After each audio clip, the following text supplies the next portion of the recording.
Welcome everybody, this is Nightsaber Z42, and we're back for another episode of Sherlock Holmes vs. Jack the Ripper. Anyways, in the last episode, we discovered that Abraham is confiding with the police on an investigation of some people causing some trouble for his pet shop.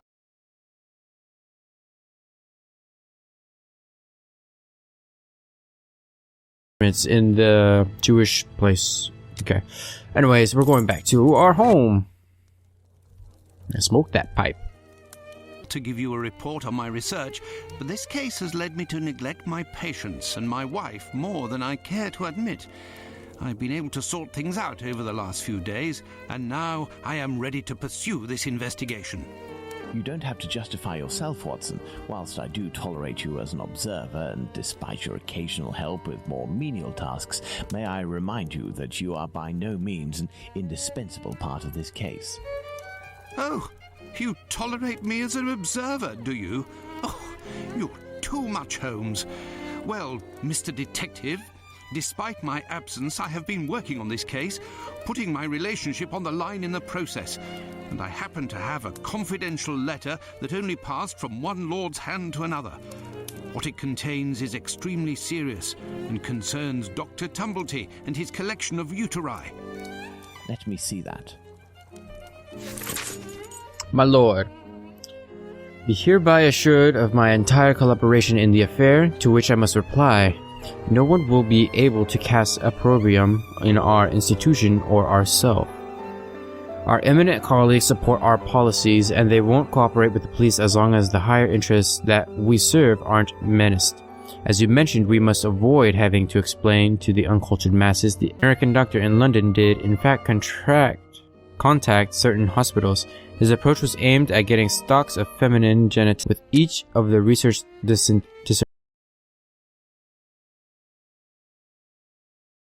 thus necessary, and this doctor proposed to buy each of the uteri for 20 pounds could justify a theft, perhaps worse. The identity of the doctor is unknown with what he is looking for. Excellent. This American could turn out to be of great use to use. That's right, and that's not all. I did some research and finally found an illness that affects the genitalia and can, in certain cases, cause facial symptoms resembling the mutilations seen on the last victim. It is called, would you believe? Syphilis and the emaciation that can be seen in affected children. I have known that for days, Watson. Really? Listen, now you're already here, Watson, we may as well continue the investigation. Do you remember the map on which we established the area? Let's see. Dialogues. What's in your man's... Martha Tabram in George Yard on the map. Hey, look, right in the red. That is where Martha Tabram's murder took place. There's no point going there. I already have all the information we need on that matter. You see, this murder took place in the area in which our killer lives, his safe zone. Nonetheless, there are two major differences between the murder of this Martha Tabram and that of Polly Nichols. Firstly, the blows inflicted are not the same. And the second difference? It follows on from a doctor's opinion. He claims two weapons might have been used, and if there is one group of people we absolutely must not trust in this business, it's doctors. Don't you agree, Watson? Watch it, Holmes. Tabram's murder took place in an area where the murderer, whose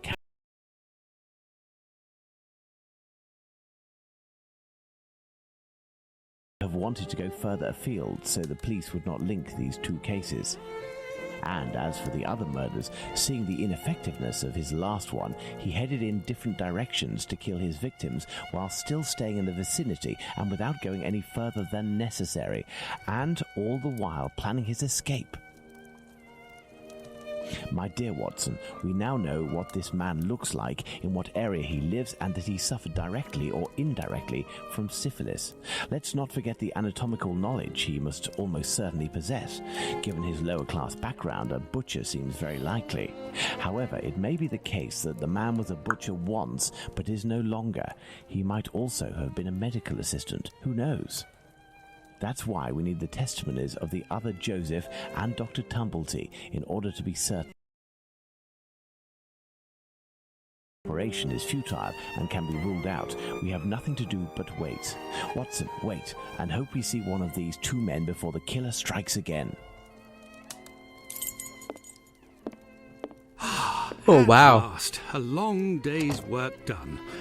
How are you doing, Holmes? Fine, Watson, just fine. I suppose you still haven't heard any news from Whitechapel. No, Watson. It's been almost a month now. Who knows? Our killer may have brought justice upon himself. Recipient and aroused disgust against its sender. The killer has never done anything. The man he saw must certainly have put the fear of God in him. A man well known for his violence and his hatred towards Jews. There can't be any shortage of those in Whitechapel. I have hope yet. As for Dr. Tumblety... No, he's gonna do a run at years. Watson, this is our chance. The game is afoot. Let's hope that Tumblety will go to collect his trunk. As for you, my little friends, thank you for lifting this burden that has been on my shoulders for almost a month.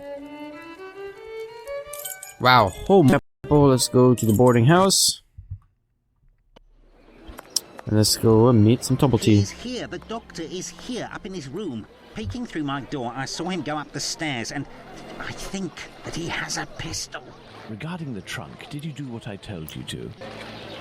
Watson, we must disarm this man at all costs before attempting to confront him. Come, have your pistol at the... Shoot! In the face. But what is going on? Bravo, Watson. I take back everything I ever said about your less than full involvement in our investigations. Listen, Mr. Policeman. I already told everything to your colleagues at the station, so...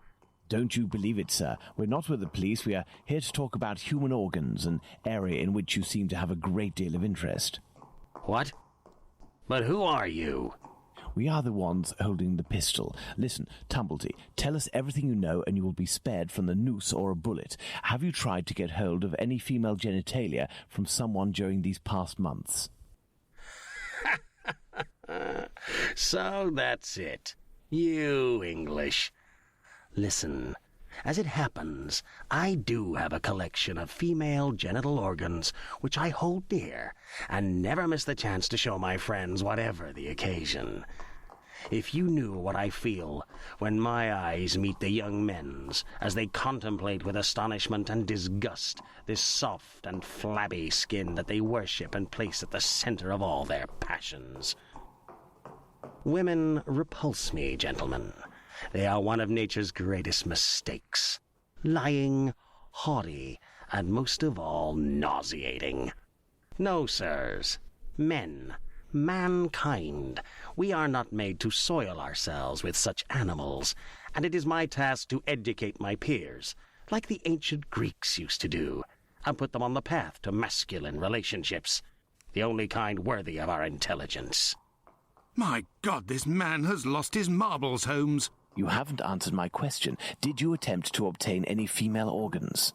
Indeed, but a long time ago. I was living in Liverpool at the time. A few of my specimens were starting to lose their freshness. But despite the sum proposed, the heads of the university hospitals refused to accede to my demands. The fear of what others would say, certainly. I know nothing more similar to an arrogant fowl than an English doctor. Yakety-yak, always showing off in the courtyard with their haughty airs. And as soon as... Shut it, Tumblety. So, was it you who killed all of these women? Yes or no? In London, and they would have kissed my feet to sell them to me. And not taken the least risk. But kidneys are all the latest, aren't they? This time. Come, Watson, let's not get carried away now. Thank you for your assistance, Doctor. If I may offer some advice, you should leave England as soon as possible. Each day that you remain in this country is a risk that an intelligent man would not take. My pistol? Without that, it will be even more risky. Can we believe this man, Holmes?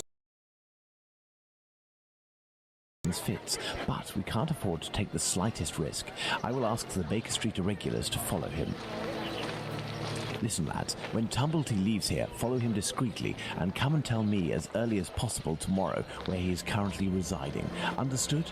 Understood, Captain. You are already ready, Holmes. What is going on? I have been waiting for you for at least an hour, Watson. It would appear that a new drama has unfolded. The youngsters came to give me this address, but I have some doubt as to the actual location we are going to. Let's try anyway. At worst, we may come across the Baker Street irregulars to put us in the right direction.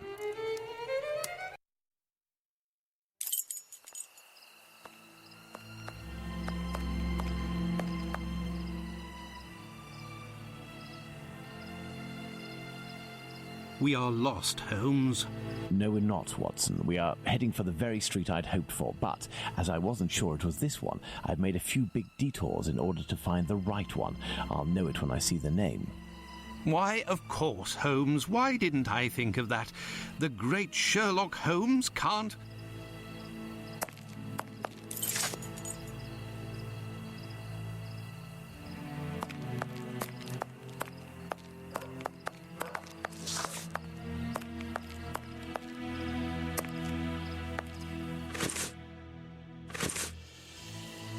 How are you, my friend? Are you not feeling well? No, My friend is a doctor. He can take care of you. don't go there. He came here and he... Now, Watson, take care of him.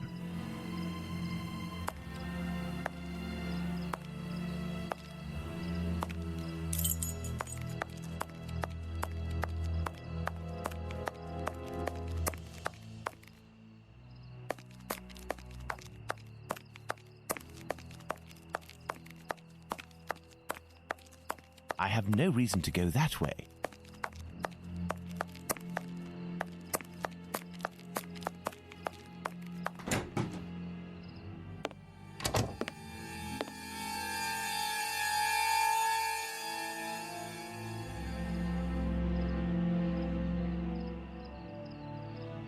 My God! What happened? Can't talk. Wait for the coppers. Are they coming? My eyes are crying. No. Go find them too, mister. I'll stay here and keep an eye out. Go! No, I must await my friend. Ah, here he is. Watson, are you there? How are you? Fine, Holmes, and you? What happened? Hello, sir. Where are we, Watson? In Whitechapel, Holmes. This must be Dorset Street. You don't seem very well. Do you need something? Indeed, Watson. Some clay, a great big piece of clay. I would ask for some wine, too, but as you know, I taste nothing but melodrama. What is over there? A trip from which you will never return, Watson. Trust me, don't go there. A trip? Behind this door? In this room? It's not strictly a door, it's more of a portal, a threshold, and what lies behind it is not the mortal realm, Watson. It is a place beyond time and space, the gift of a frantic artist who made use of his talent in order to grant us access to his world, Watson. Beyond that threshold is an abyss. Hell. The police won't take long to arrive, and the last thing I want is to waste precious time on them. Could you lead me out of this area and take me home?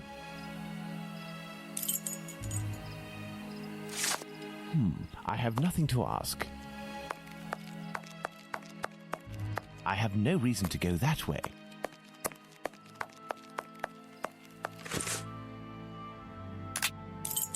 Wonders. The joint has been cooked medium rare. If only you would tell me what was in the courtyard.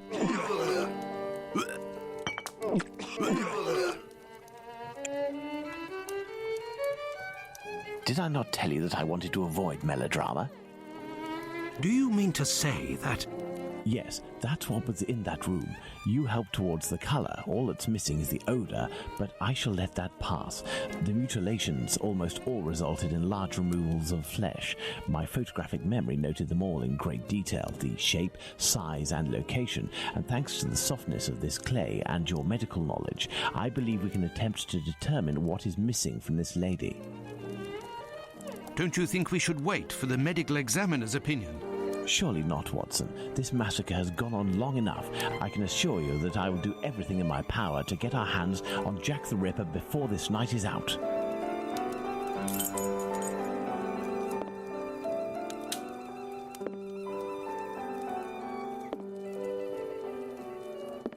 Watson, we shall reconstruct the body of this poor woman and inspect it in detail as well. Your help as a medical man will be invaluable. Holmes, I feel a bit unwell. Well, I understand. I will manage on my own. Her throat was slit just like the others. The wound is particularly deep.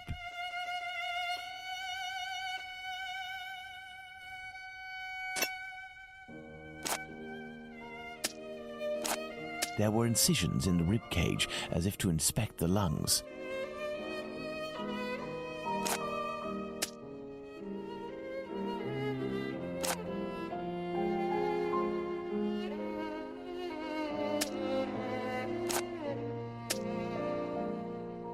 The liver was neatly removed.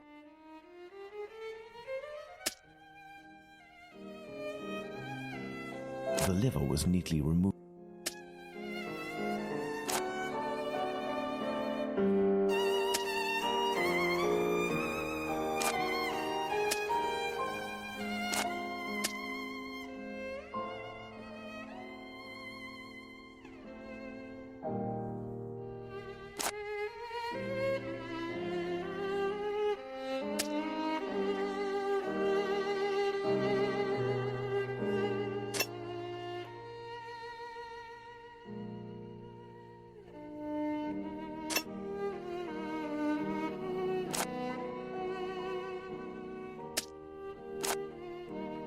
An organ is missing, apparently. I must specify which organ this is on my list.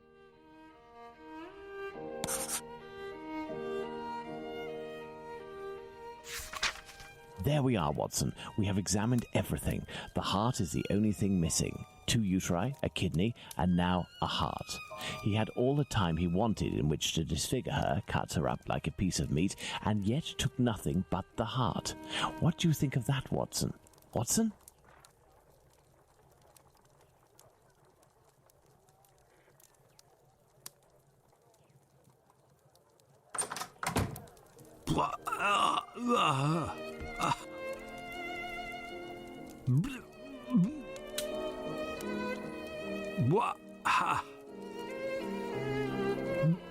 I dread to think how you'd react if you saw a corpse. I'm returning to Whitechapel, Watson, to Isaac's. If the heart tells you to come with me, if the heart tells you a little wordplay there. Let's go to the Cobbler's.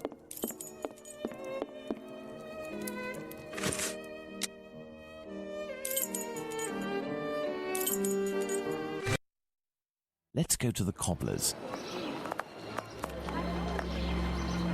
Beep, beep. Flowers! Evening, Mr. Holmes. Good evening, Hardiman. Has Abraham Solomonovich still not reopened his shop? No, not that I know of. Have you heard anything about the latest murder? Certainly there is talk of nothing else. Poor girl. I hope they catch the bastard who did it. Who do you think that could be? A madman, that's for sure. Everyone in the area is pinning it on a Jew. But I don't believe that for a second. Why? Because Jews don't like blood, you see. They're not allowed to eat it, and they have to drain the meat before cooking it. It's true that they eat animals, but they are fanatical about all kinds of silly things. I don't know much about their rituals and all, but I know that a Jewish butcher can't just do whatever he pleases with his knife. He has strict kosher rules to follow. You seem to be very well informed. Well, I buy my meat from them too. My clients don't care whether the meat comes from Jews or not. Cats eat it regardless. And let me tell you, I'd go as far as to say that I may even have more faith in a Jew, because even if they don't eat all the offals, a Jew inspects them to see if the animal was in good health. Lungs, for the most part. And as they make up most of my cat's meat, you can see the connection, right?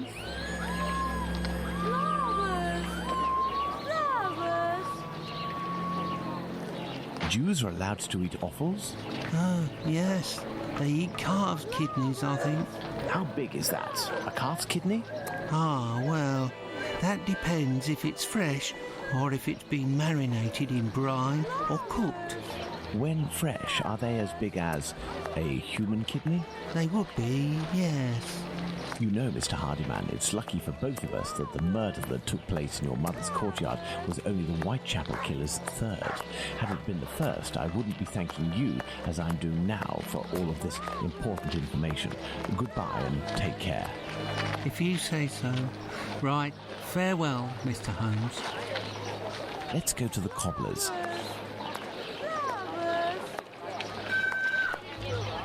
I have no reason to go that way.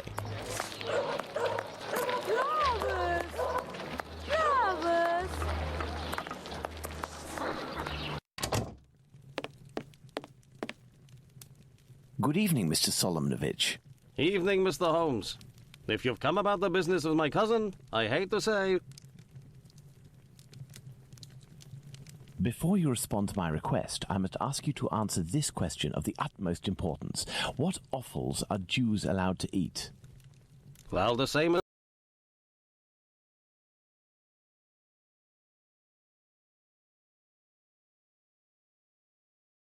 Liver is always grilled. These offals, do they come from cattle? Yes, beef or veal. And eating non-kosher food would be a grave affair for a Jew, isn't that right? Yes, it would be very serious. But what are you getting at? Not hear the end of my sentence. It goes against the beliefs of hundreds of members of your community, and for some, perhaps even worse. I will ask you one last time before involving the authorities, who I assure you will be far less discreet than myself.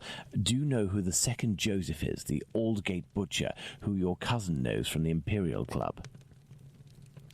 His name is Joseph Hyam Levy, but I don't know where he lives.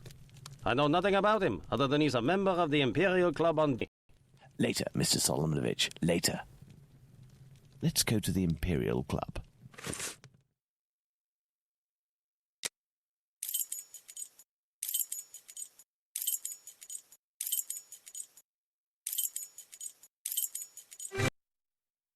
Ah, there's the Imperial Club. Let's see if I can find Joseph Hyam Levy.